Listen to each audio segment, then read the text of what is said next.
Welcome to the Human Capital Innovations Podcast, your go-to source for personal, professional, and organizational growth and development. We hope you tune in often for all things people management, organizational development and change, organizational leadership, and social impact related. Maximize your personal and organizational potential with Human Capital Innovations Podcast.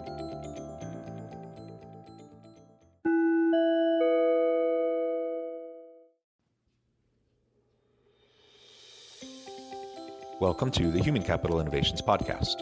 In this HCI podcast episode, I share my recent HRCI Alchemizing HR webinar titled Enacting Diversity, Equity, Inclusion, and Belonging for the Future of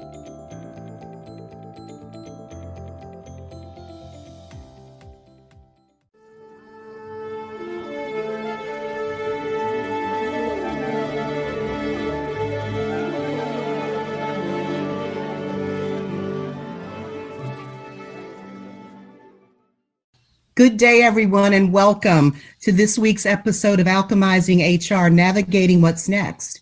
Today's topic is enacting diversity, equity, inclusion, and belonging for the future of work.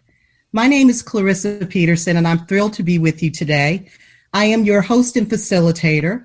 I'm also the former chair of the board of HRCI, and I proudly hold the SPHR, the GPHR, and the leading professional in ethics and compliance certifications. I've been a global chief HR officer for many years, and currently I run an organization called Ohana HR, and our firm works with organizations that are going through change and transition to help them on their journey and also providing executive coaching and support to their leaders. So without further ado, let me introduce you to today's speaker. We are so fortunate to have Dr. Jonathan Westover, PhD. John is the chair professor of organizational leadership, the academic director at the Center for Social Impact, the managing partner and principal of Utah Valley University and Human Capital Innovations. John has been a professor and chair of organizational leadership in the Woodbury School of Business at Utah Valley University, academic director of the UVU Center for Social Impact, and the UVU Sim Lab, and faculty fellow for ethics in public life. He's also in the Center for the Study of Ethics. He's been published widely in academic journals, books, and he's a practitioner of many, many publications. John's a regular visiting faculty member in other international graduate business programs as well. He's experienced in organizational leadership, people management, and organizational development. Dr. Westover received his Bachelor of Science degree in Sociology Research and Analysis with minors in Management and Korean from the College of Family, Home, and Social Sciences, and his Master of Public Administration degree with an emphasis in organizational behavior and human resources management from the Marriott School at Brigham Young University. He received his PhD in sociology with an emphasis in international political economy and work in organizations from the College of Social and Behavioral Science at the University of Utah. And he has also received graduate certificates in demography and higher education teaching from the University of Utah. So without further ado, I give you Dr. Jonathan Westover. Well, thank you very much for that kind introduction. I really appreciate the opportunity to be with all of you today. The invitation was very welcome when I first made connection a couple of months ago to start setting up for this webinar. I also should say I apologize first and foremost for having such a long bio, and I appreciate all of your indulgence as that was read. One thing that wasn't included, though, which I'm very proud of, is that I'm a prior board member of HRCI, and it was a wonderful experience being involved with the board, and I continue to serve on the CEO Advisory Council and working with Amy Dufresne. Wonderful organization. I love HRCI, and it's really my privilege to have the opportunity to be with all of you today and to share some of my thoughts along this topic. So as we jump on in, first, I do want to say I welcome any question. And I recognize we probably won't be able to get to all of the questions today. So here on this title slide, you can see my email. Feel free to email me if you have any follow-up questions, or if you just want to make connection. I'll also share at the end of the presentation a slide that has my LinkedIn information on it, and I would love to connect with any or all of you on LinkedIn. I probably am connected with many of you on LinkedIn already, but I would consider that an honor to have the opportunity to connect and continue the conversation. So please don't be shy about reaching out to me, and we can have a nice dialogue. Today, we only have so much time to be able to get into such an important topic and something that has so much depth to it. So I'll be talking today about enacting diversity, equity, and inclusion and belonging for the future of work. And I want to start by framing really what I see as the disruptive mechanisms that are influencing the future of work. And then that is the foundation by which we'll then discuss this idea of enacting diversity, equity, inclusion, moving forward. First, I want to acknowledge that many of the ideas that we're going to be discussing together today come from my recent book that was published in the fall, The Alchemy of Truly Remarkable Leadership, Ordinary Everyday Actions That Produce Extraordinary Results. There's only, again, so much time that we will have together today. I do invite you, though, to check this out. It is part of the Kindle Unlimited plan. So if you are subscribed to that, you can get free access to this book. And I would love to hear your thoughts about it. I chose, in thinking about the title for this book and trying to think about those skills, those competencies, those capabilities necessary for the future of work and necessary for a truly exceptional and remarkable leadership moving into the future. Some of those core elements surround this inclusion focus that we'll be really talking about today. And I chose the word alchemy for a very specific reason, and it's probably very similar to the reason why alchemy was chosen for this webinar series as part of the title. As I think about alchemy, it was that medieval forerunner of chemistry, this mixture of the speculative philosophy, the arts, the physical sciences, prior to the chemistry being able to change objects in the way that we can today. Many individuals tried to take existing precious objects and change them into something even more precious. And in many cases, for example, in the Middle Ages, it was gold. They were trying to change things into other objects into gold through some sort of formula. Now, we know today that you can't just magically change things into gold, but this idea behind this kind of interdisciplinary approach that we can take towards identifying our own personal kind of secret sauce around our leadership, the alchemy of our own individual leadership approach, I think is a powerful idea that we can take who we are, our innate capacities and capabilities, our innate value that we have as individuals, and we can build on that. We can grow into something more. We can become that truly remarkable leader. And so one of the things that I try to do in the book is provide a mechanism for people to practice self-reflection as they go through and as we explore these different leadership topics, ultimately with the end goal of helping individuals set goals, self-reflect, set goals, and ultimately grow into their own capacities and capabilities. That's really what I'm striving for, and what I hope we all can get at in our interactions today in this session and in continuing interactions as we connect in the future. So let's start now with this laying of the foundation of the future of work. We know that things have been shifting dramatically, and this isn't new.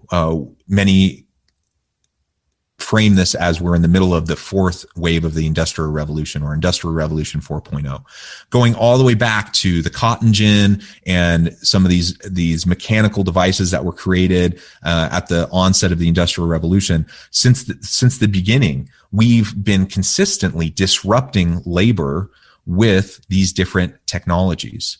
And as time has gone on, we've gone through these different waves of the Industrial Revolution. And over the last 50 years, we've continued to see this process at play. And robotics come online with the advent of the personal computer and then the internet and personal handheld devices. And the decline in computing cost and the exponential increase in storage ability. We just see this continual exponential growth in the technological capacities that we now have to carry out much of the work that human beings did in the past. But again, this isn't new. We've seen this at every step of the way. There's always been disruptions and new technologies that have displaced certain workers and certain types of tasks and certain types of jobs, but have simultaneously created many new opportunities that previously nobody had even conceived of. And that's currently what's happening. So as we consider existing disruptive technologies, among some of which are, we've talked ad nauseum. I'm sure you've talked ad nauseum about artificial intelligence and machine learning. We can't understate the role that these technologies and many others will have in disrupting global labor markets. That's the reality we're in. And, many individuals will bemoan that fact. And perhaps there are larger scale societal discussions that need to happen around these disruptive technologies and the displacement of workers and so on and so forth. It's not really my goal to get into any of that today, other than to just recognize that that's the reality we're in. And this last year of the pandemic has only accelerated and acted as a catalyst to move us more quickly into this future of work, this future that was already coming our way. We'd already seen, we were already going on that trajectory. And now we're just getting there faster as so many organizations had to flip on a dime and just almost immediately move to virtual work, and struggle and wrestle with how to integrate these existing technologies and leverage them in order to carry out the core functions of their business so that they can reach their customers and ultimately add value to the marketplace. So as we look back, say the last 50 years, at the nature of work and how it's slowly over time shifted, that doesn't provide us with a crystal ball about what things will look like in the future, but it does give us clues, and we can look at trajectories and patterns that have influenced the last 50 years. We can see what's happened in this acceleration period over the last year of the pandemic, and that gives us a pretty decent idea of what we might expect to see in the coming 5 years, the coming decade, or decades. And ultimately, I believe that everything points to the requirement for us to develop more transferable skills that we'll talk about here in a moment that will allow us to be ready, not just for the demands of today's labor market and the jobs of today, and to be effective HR professionals within this current environment, but will allow us to adapt and to adopt these technologies and be prepared for a future of work that will inevitably have entire new occupations and new jobs and new types of tasks and behaviors that we do at work that we currently can't even conceive of, that we have no idea what they even consist of currently. As one simple example of this, I just think of the rise of the internet and of social media just over the last decade and a half. Now, if you would have asked anyone about who wanted to be a social media marketer 15 years ago, everyone would look at you with a blank stare, because the whole concept of that didn't even exist. Social media itself barely existed at that point in time. But now it's a huge industry. It's a huge job and occupational category that so many people fill in. And we could point out many, many other examples. The reality is there will be many more of those that emerge in the coming decades. So what are we doing as organizational leaders? What are we doing as HR professionals within our organizations to prepare our organizations for the needed skill sets for the future of work? And how are we leading out those initiatives. That's the kind of framing and the foundation that I want for us to really think about as we jump in today. In this slide, you see this is adapted from the Institute for the Future, the Future Work Skills Report of 2020 and 2021.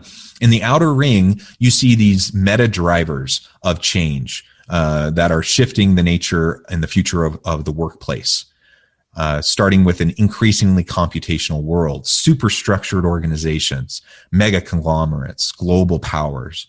When we talk about political hegemonies around the world, we also have these corporate hegemonies that are emerging.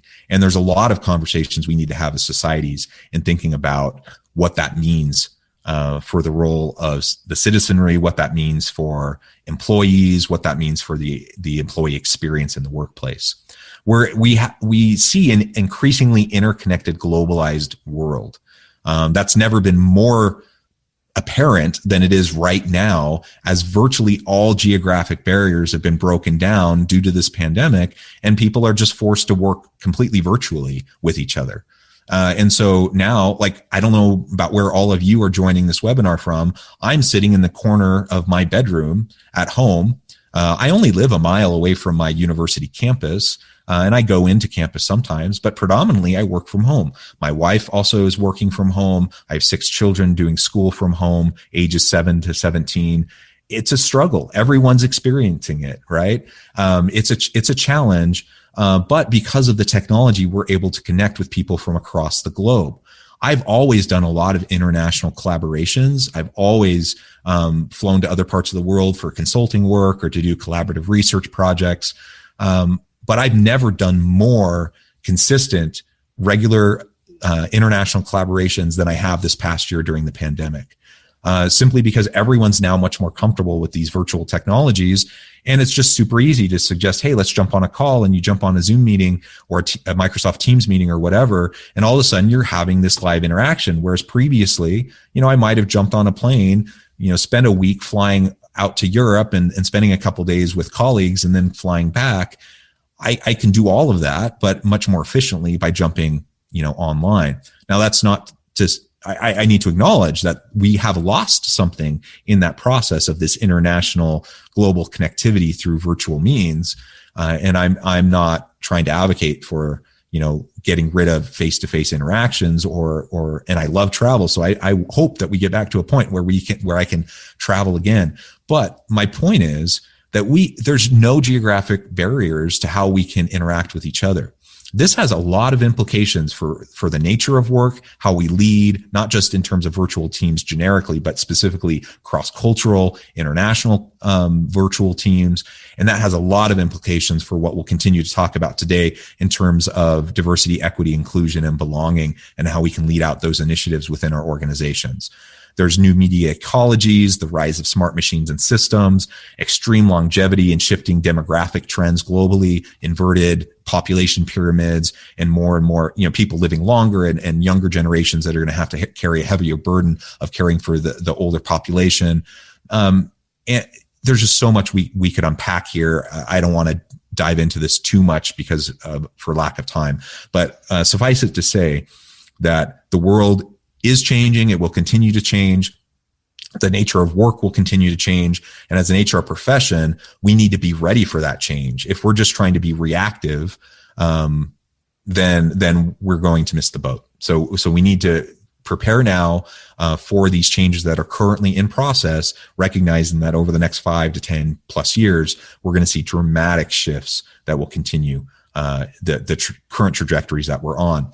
Because of all this change that's happening, in the center of this diagram, you see some of those skills, those transferable skills that are going to be needed in many types of roles and positions within organizations. Cognitive load management, virtual collaborative skills, new media literacy, design mindset, transdisciplinarity, the ability for people to get out of their silos and connect with others from different backgrounds and different areas of expertise, sense making, novel adaptive thinking, and then what will be the focus for the rest of our time together, cross-cultural competence. So if I'm trying as an organizational leader to lead out DE&I efforts and drive towards belonging, a sense and a culture of belonging for my employees and having a safe environment, it starts for me with this kind of a framing.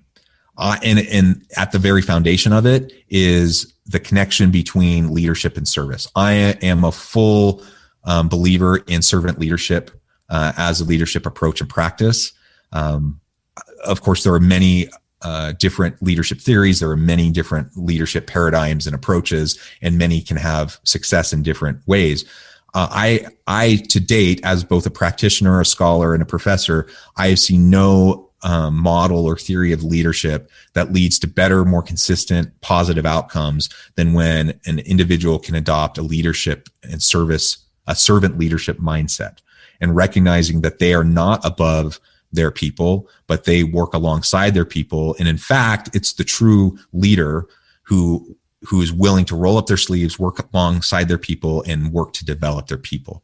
That requires us to be vulnerable. That requires us to be self-reflective. And ultimately, it's only as we have a clear understanding of self, and we develop that self-knowledge and understanding, that we'll have the capacity to better truly understand those that we lead and serve. We all have all of our own garbage, right? We all have our baggage and our biases and our prejudices. And when we interact with other people, unless we recognize that in ourselves first, we can't start to set it aside. Unless we have an awareness of our implicit biases, we can't start to try to set those aside so that we're not just projecting all of our crap onto everyone else every time we have an interaction. And that's honestly what a lot of managers and leaders do in organizations. They're just projecting their own framing, their own understanding and thinking onto those they serve, rather than trying to empathize with them and really listen and understand them so that they can better lead and serve them. So as we understand ourselves better, we understand others better, and it's a reciprocal process. That has to be there. And as we do that, then we can start to continually develop our leadership skills, abilities, our competencies and capabilities, and then apply those skills and abilities on a regular basis. That then creates feedback loops where we can continue to learn more about ourselves and others. That's a continual process that never ends. That's a lifelong journey. And if we can adopt that kind of a leadership and intellectual humility to our approach to leading initiatives, programs, people, and organizations, then I think we're going to be in much better shape as we move into focusing on these diversity, equity, inclusion, and belonging initiatives within the organization. Along with that, there are a couple proverbs that I wanted to share with you today. As was mentioned in my bio, I've lived actually in many Asian countries for a good amount of my adult life. And for about 2.5 years, I lived in South Korea. During that time, I learned the language. I continued to study the language after I returned back to school. And I had an opportunity to be there in various roles. And the second time I returned to South Korea, I had the opportunity to work in the corporate organizational development office at LG Electronics. Along these experiences, I learned a lot about the culture, a lot about the language, of course. And there's all these idioms, these what they call sokdams, these proverbs. And one of them that I learned very early on that's always stuck with me is this idea of, the proverb in Korean is chulam jie, which literally means bluer than indigo. Now, if you imagine indigo as a color, it's not a word we often use. It's not a color we often use to describe things, but it is a truly remarkable, vibrant blue, the bluest of blues. And so a Korean person who's describing someone who's bluer than indigo, they're doing that in reference to Korean culture and many Asian cultures, the deference they give to authority, the deference they give to the elderly, to those who are teachers and leaders. A leader in their mind is someone, a leader or a teacher is someone who at the very core of what they're doing, they're trying to develop their pupils, their people to become bluer than indigo or better than themselves, greater than themselves. So I can look to my teacher and say, you are indigo. You are my example. You are the person I want to become.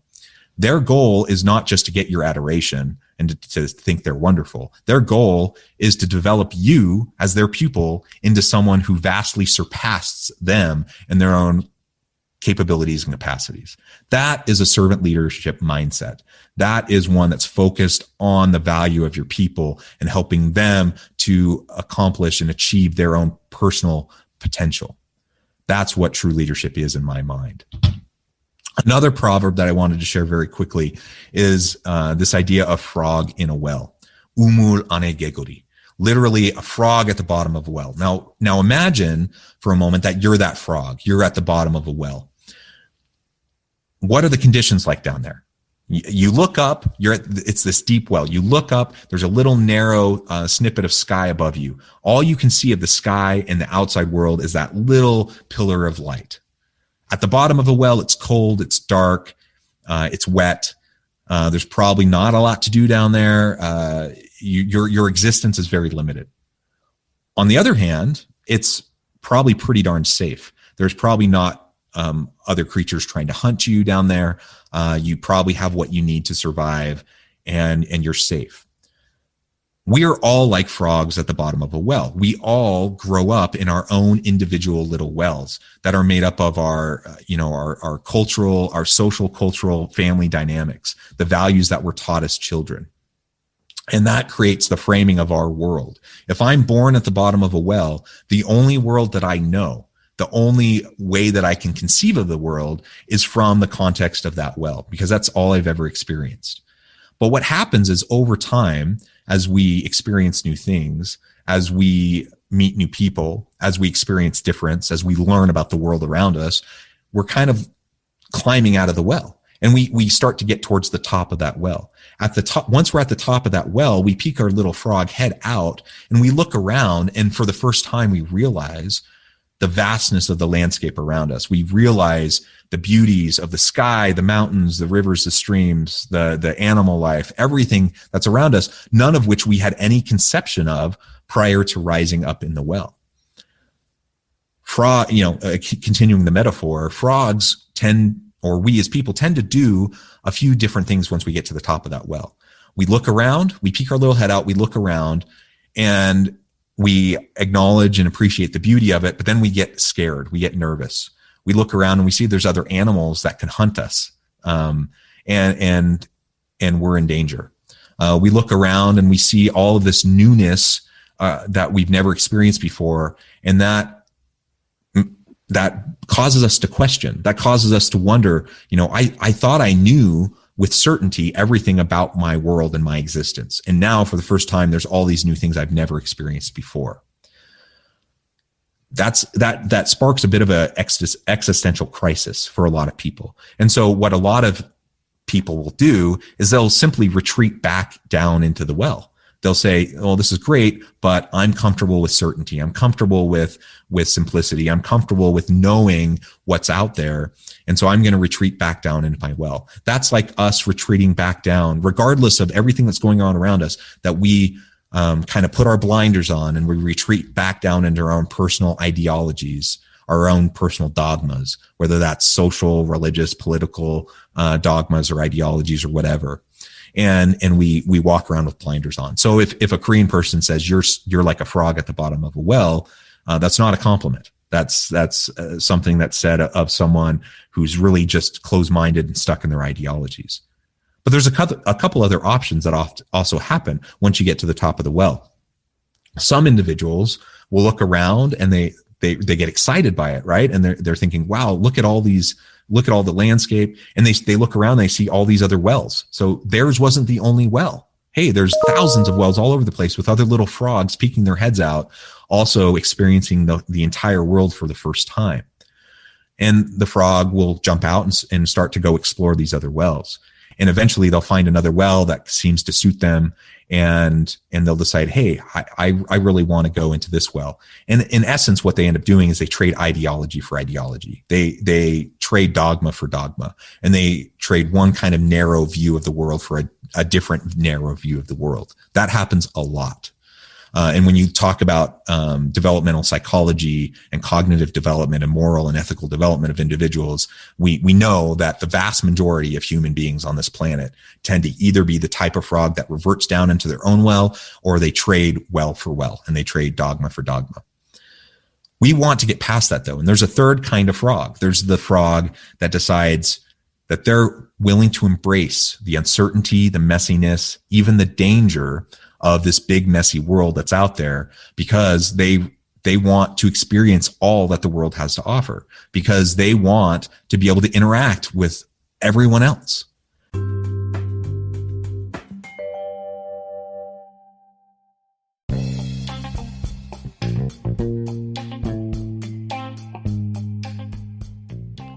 I'm excited to announce the publication of my new book from HCI Press, The Alchemy of Truly Remarkable Leadership: Ordinary, Everyday Actions That Produce Extraordinary Results.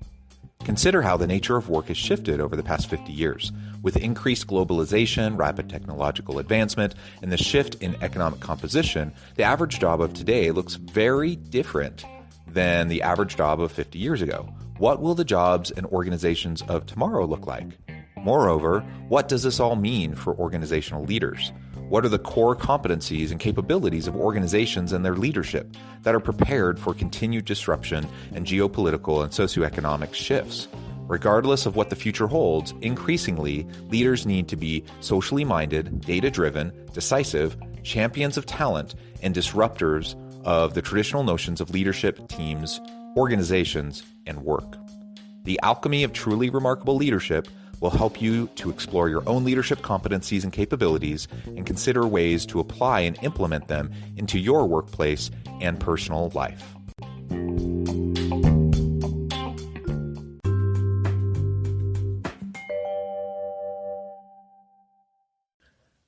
Now, as I share that with you, I hope that that's sparking some of your own thinking along the lines of what can it look like for me personally to embrace a more inclusive mindset in my own personal life with those around me, in my interactions with others. But also as a leader, what can I do within my organization to influence others around me to adopt similar types of mindsets? And what we need to get to is the point where we are getting beyond the obvious forms of diversity. So here on the left-hand side, you see the diversity wheel. In the center are those fairly obvious, transparent, outward-facing elements of diversity: gender, physical and mental ability, age, race. We could debate that and probably add others. But ultimately, those are the things that we tend to talk about the most in the HR space and in the DE&I space. But there's so much more to it than that, right? If you go into the inner circle, you start to see things of religion and belief, social class, socioeconomic status, ethnic heritage, things like sexual orientation. You're not always going to know those things unless you get to know the individual, the people that are around you. There might be some cues, social cues that are connected with those that help you understand whether or not someone might adopt those approaches, beliefs, those orientations, whatever. But ultimately, it's harder to get at. And once you get to the outer ring, experience and functional knowledge, including military service, communication style, family status, community relationships, so on and so forth, all of those elements, those are things that tremendously add to the cognitive diversity that we experience in the workplace, above and beyond, race, ethnicity, gender, and those sorts of things, which are also important. And if we're trying to create and leverage the value of diversity in our workplace, we need to think about it more holistically. We need to think about it more as more than just getting, people who look differently around the table. And this gets us over to the right side of the slide in this diagram, this Venn diagram, where we see these interconnections of diversity, equity, and inclusion. Diversity, of course, is just getting those multiple identities represented in the organization in the first place. And I know many organizations, they have to start somewhere because they've struggled with this tremendously. And if you look around the room and it's pretty much all white, like middle-aged white guys, you have a diversity problem clearly, and you need to focus on getting more diverse representation and diverse identities at the table. And that's hard work. That's super hard work, but that's not enough. we need to go beyond that. We need to go, once we get those multiple identities at the table, we need to make sure that we're treating them all fairly and equitably with consistency in the redistribution of power, and looking at the organizational and social structures that influence the experience of these individuals in the workplace. If we get a diverse group of people around the table, but they experience organizational, injustices and inequities on a regular basis, they're not going to stick around. And it's not actually going to help the organization at all, other than perhaps maybe a little bit of a PR, for a PR spin. So we need to get far beyond even just the diversity and the equity. Those need to be a given. We need to get to the point where it's automatic that, yes, we are an equal opportunity employer. We're a diverse organization. We value diverse and multiple identities being at the table. We're going to treat everyone consistently, fairly, with dignity and respect. That should be the baseline that we're starting from. Once we get there, though, we need to move beyond that. And we need to get to the point where we're creating a culture of inclusion, where the thoughts, ideas, the perspectives of all individuals matter, where everyone feels genuinely like they are valued in the organization and that they're heard. And in the middle of this Venn diagram, then you see that fourth word. So for a long time, we've been talking about the importance of diversity. We've been talking about the importance of inclusion. The DE&I space is all the buzz these days, right, in organizations. And we're trying to figure out how we can do things better while being compliant legally and such. More recently, though, we've started to focus beyond diversity, equity, inclusion and get to the belonging space. And I think this is really what we need to be striving for. That intersection of diversity, equity, and inclusion, where you have an organization that engages the full potential of every individual, where organization thrives, views, beliefs, and values are fully integrated, where everyone genuinely feels heard, valued, that they have an equal opportunity to contribute, that they're needed, they're wanted within the organization, where it's a safe place for them to contribute, to even speak up and challenge and speak out against injustices and inequities. We need to create organizational climates and organizational environments that are belonging cultures. Now that's hard work, but that's what we need to get to. And for the future of work, where we're in an increasingly interconnected, globalized world with geographic barriers broken down, more virtual work, one of those core foundational skills that is going to be necessary for any successful leader and really any successful employee in the future, to ensure that you're not going to be displaced by a robot or AI or machine learning. One of those core foundational skills is intercultural communication and the ability to create this kind of belonging environment where everyone has the opportunity to contribute. This builds on the idea of growth mindset. I'm sure you're all familiar with Carol Dweck's work around growth mindset. Nothing comes easy. And organizations have to struggle. They have to go through the pain of moving around that circle of diversity, equity, to inclusion, to belonging. If you're not there yet, you can't just snap your fingers, wave a magic wand and get there. You're going to have long, hard conversations. You're going to have to get key stakeholders around the table. You're going to have to do the hard work of having those conversations, putting in place the policies, practices, procedures that can ensure equity and inclusion, that can break down the systemic barriers, that can eliminate the systemic injustices and prejudices that exist in so many organizations. But those difficult roads lead to beautiful destinations, and we are all capable of it. I am a firm believer in growth mindset. We're not stuck in a place of where things were.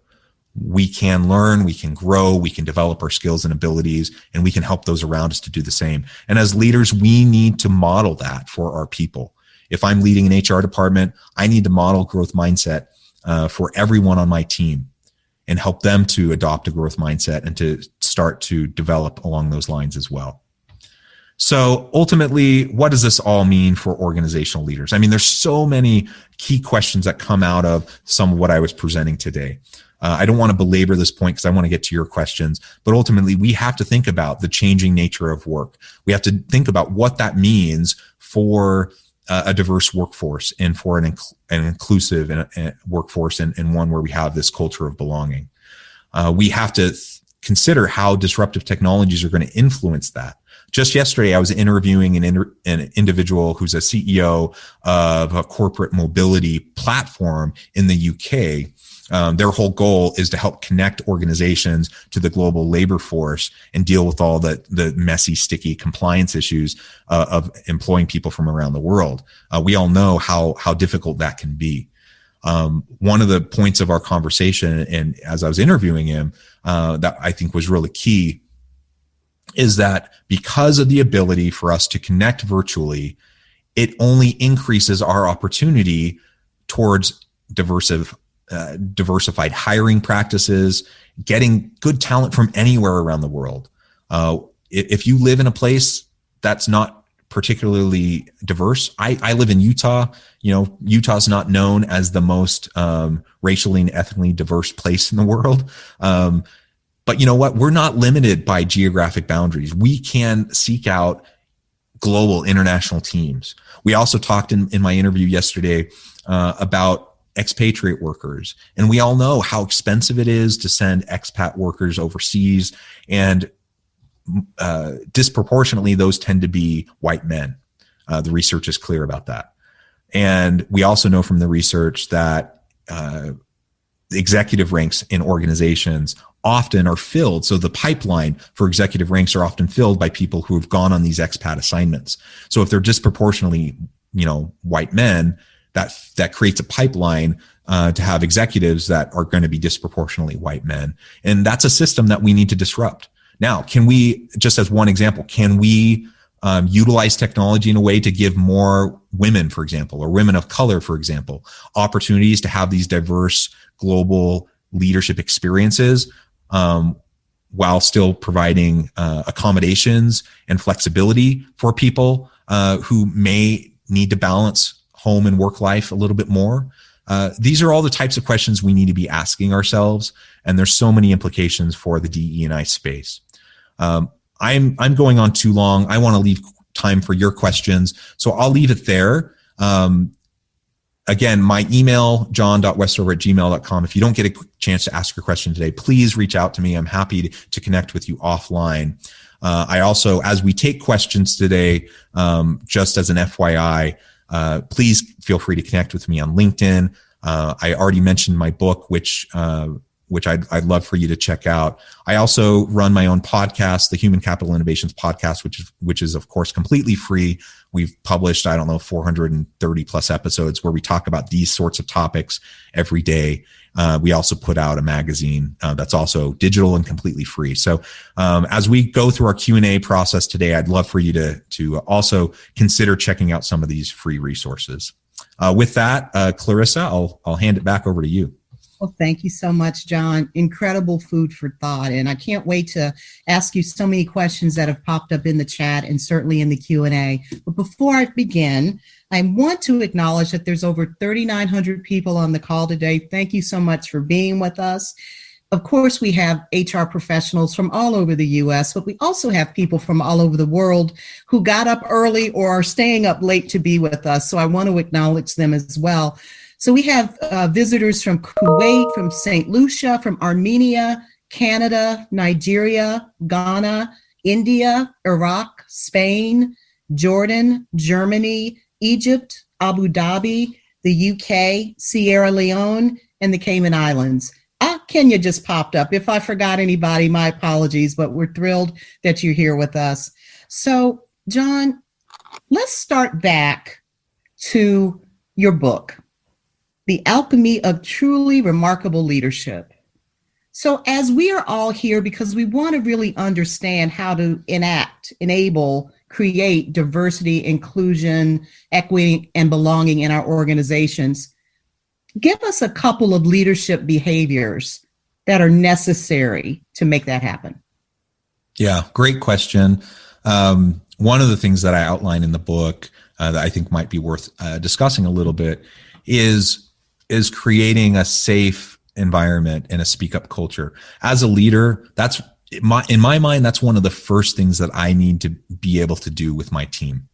If I want a true place of belonging where everyone, regardless of background, socioeconomic status, race, gender, ethnicity, whatever, everyone needs to feel safe. They need to feel the opportunity to contribute.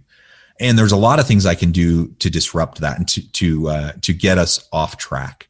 I think of meetings, for example. We know that so many meetings are completely a waste of time. So many meetings don't leverage this one, ladies and gentlemen. Other meetings. Hopefully not this one, but so many meetings are really truly a waste of time.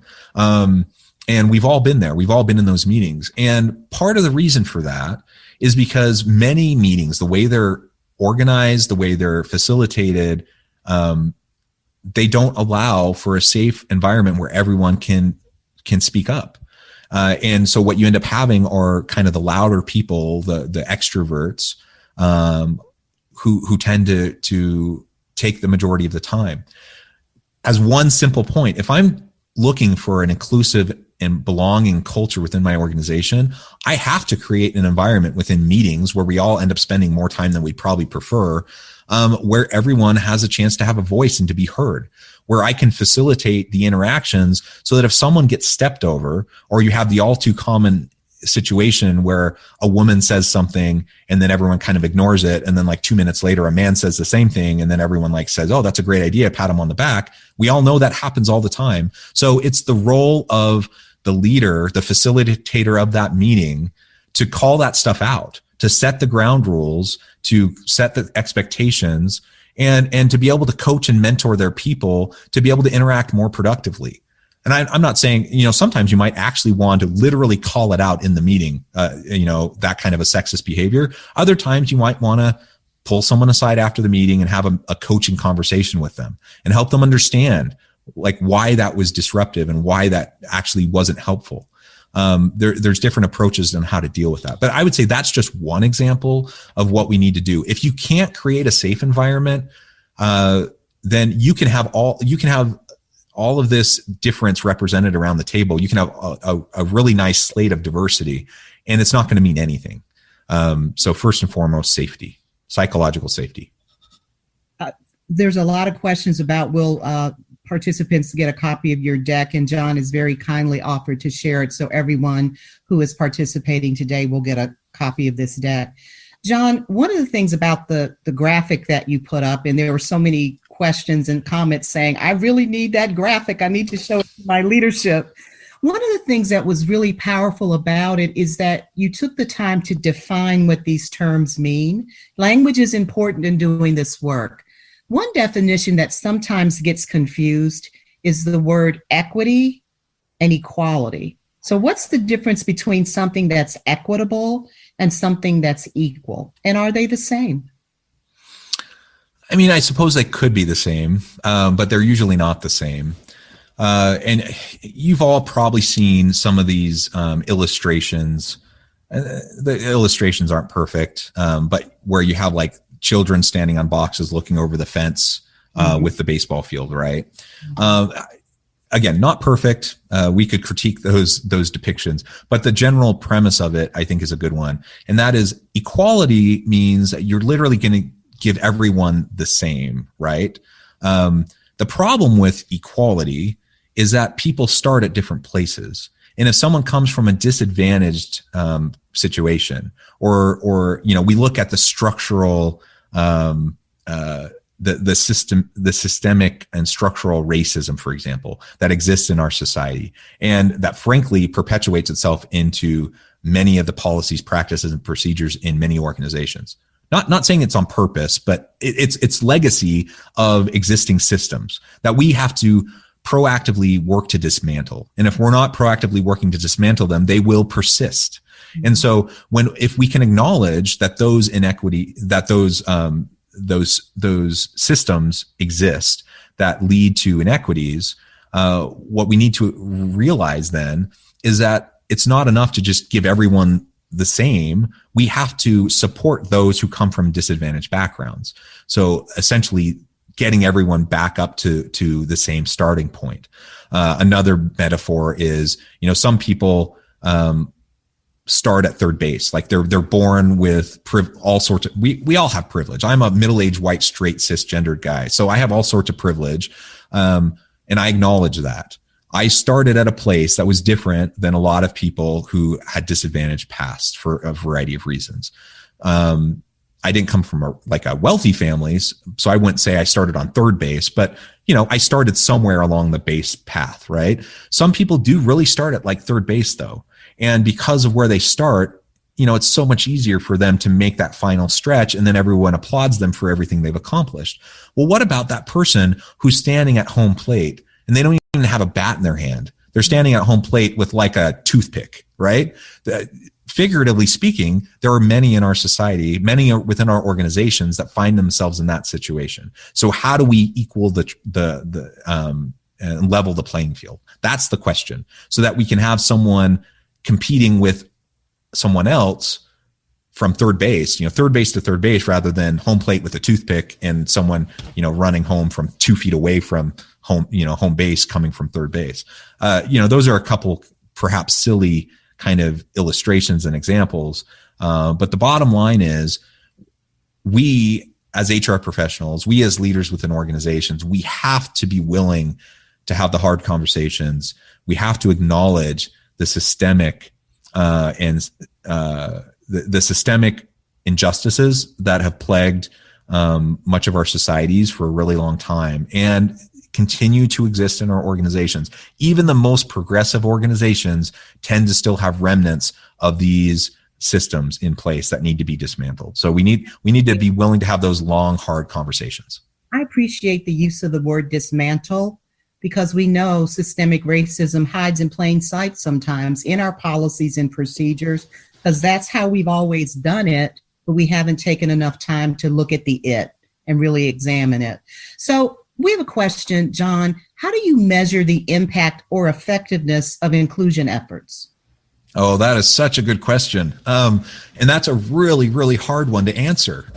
The reality is, measuring impact of anything is really, really tough. So the first thing, whether we're talking about inclusion or, whatever the issue may be, measuring impact is really hard. And it always has to start with really specifying and clarifying the desired objectives of what you're trying to achieve. If you don't have that as a starting point, you have zero chance of being able to measure impact, because you don't even know what you're trying to get at. So understanding that, if we're looking at inclusion and belonging, and we want to enhance our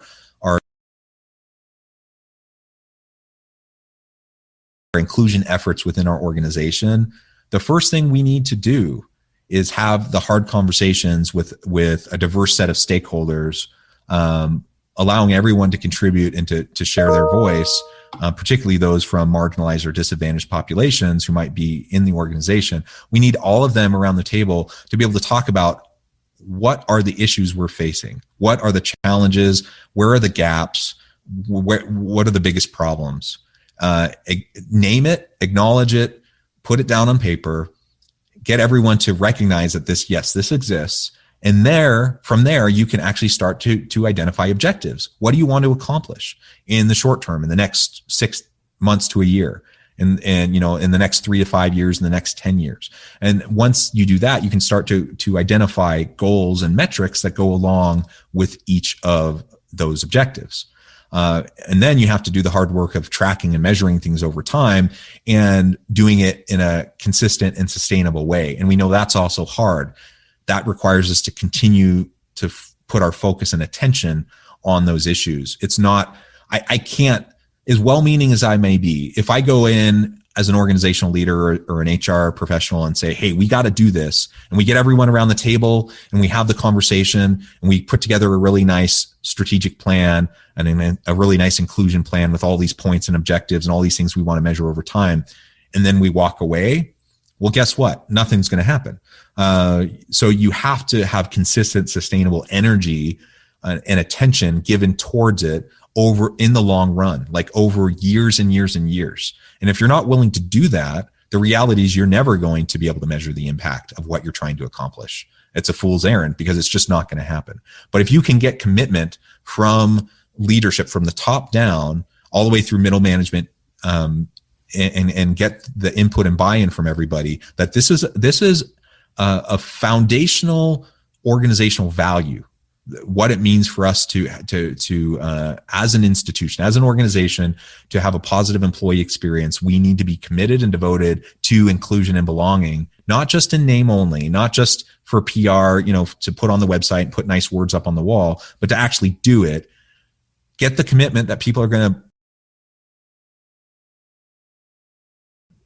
do it long term. Then you can devise an assessment plan and a sustainability plan to carry it out. Now, there's really no one size fits all, though. So I can't really just say what are the objectives, how do you measure that impact? It's going to depend on your organization. It's going to depend on the team that you have in place.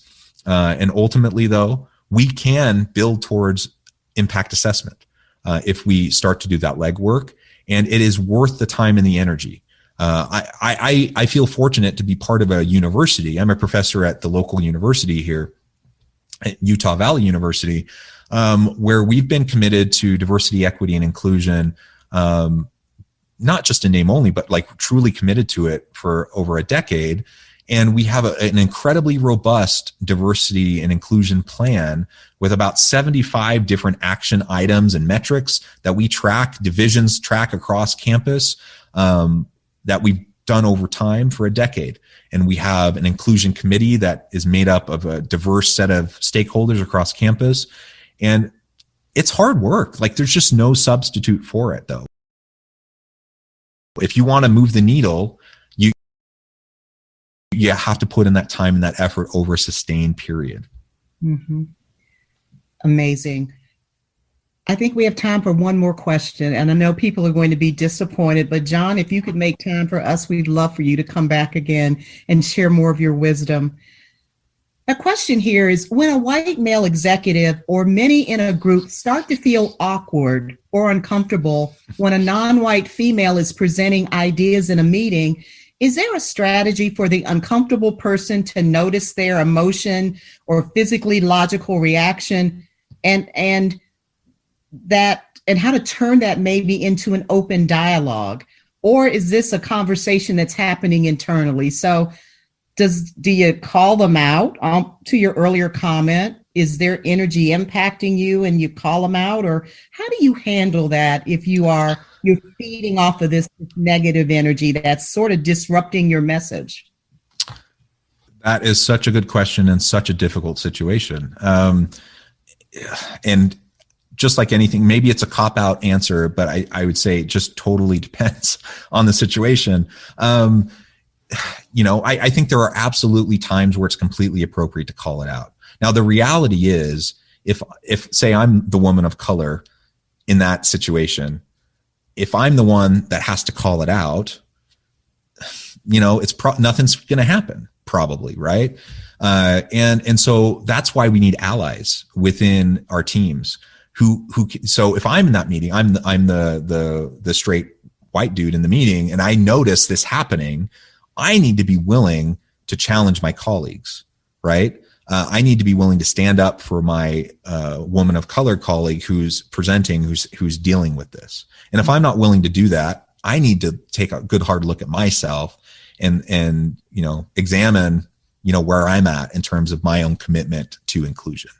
If I'm the person who's having those uncomfortable thoughts and I'm wrestling with it, first and foremost, I would say I hope that we can learn to be self-aware enough to recognize our implicit biases and proactively try to table them and respond to them. That requires an amount of self-work that not everyone is willing to do. So as HR professionals, as leaders, that's one of the things we need to encourage amongst our teams, is we need to encourage continual reflection. We need to encourage people to acknowledge their biases. We need to encourage people and create a safe space for them to try to learn through it. I've talked to many white men, for example, who they're well-meaning, but they're so paralyzed with fear of saying the wrong thing or doing the wrong thing that that all they know is they're uncomfortable and they have no idea how to handle it. They have no idea how to do it without putting their foot in their mouth or whatever.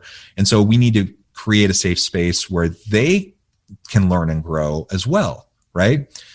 One thing I'll say, and I actually experienced this firsthand a number of years ago. I was in a meeting, maybe 5-6 years ago. I was in a meeting where it was predominantly, mostly white men. There were some difference there, but it was mostly white men. And we were in this meeting, and the leader decided they needed to bring in a speaker to talk about diversity issues. And they talked about microaggressions, and they talked about implicit bias.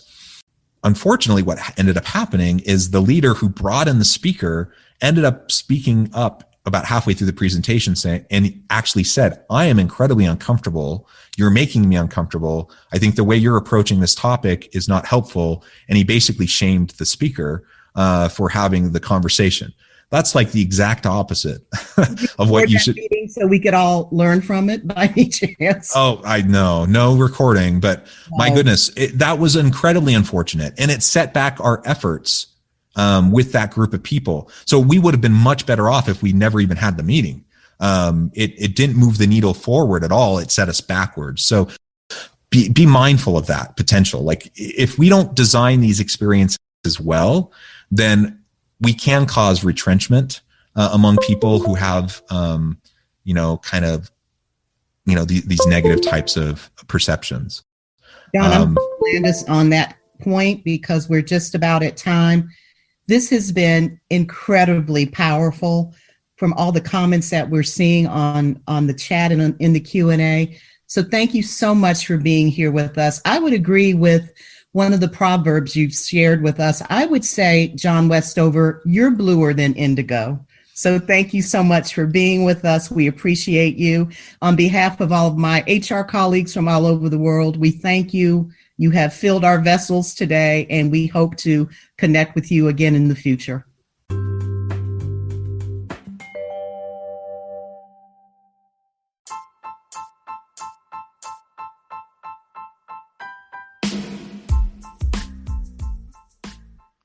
We are excited about the launch of HCI's new magazine, Human Capital Leadership.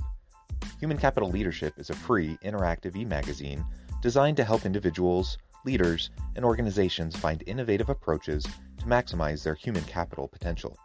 We will be publishing issues quarterly in August, November, February, and May.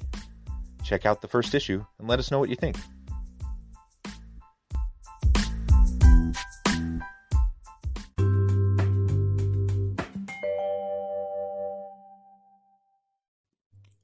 Thanks again for joining us for this episode of the Human Capital Innovations Podcast. I hope you stay healthy and safe and that you have a great week.